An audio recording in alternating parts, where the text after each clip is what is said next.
Hi, welcome to 630 Park Steakhouse. I'm Chef Dave. Today I'm going to show you how to make butternut squash risotto croquettes. They're fun, delicious, and easy to make.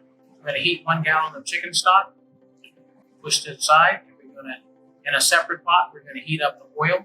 Then we're going to add the onions, cook for 3 minutes till translucent, and we're going to add the garlic.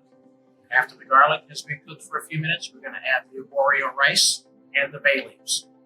At that point, we're going to start adding the chicken broth in there in little batches. Make sure to continually stir the arborio rice, the risotto, so it doesn't stick to the bottom of the pot.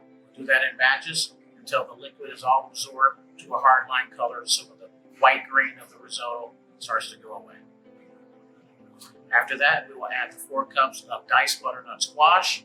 We will continue the rest of the chicken stock to be absorbed into the risotto, arborio rice, and then we will turn the flame on low or turn the flame off, and we will add in the Parmesan cheese, the 1/4 cup of softly chopped sage, a couple tablespoons of salt, and a tablespoon of white pepper.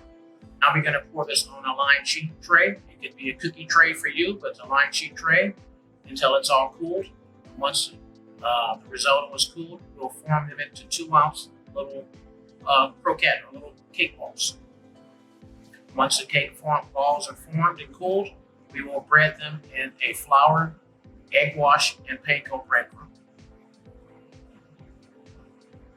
And once those are formed, we will preheat a fryer if you have a countertop deep fryer or a cast iron skillet or anything that you fry on the stove with, that we can fry the croquettes until they're nice and golden brown. If you do them on a stove and a skillet, you might have to turn them over to the other side until they're golden brown. After the croquettes are finished fried, we will put them on a tray and sprinkle with salt.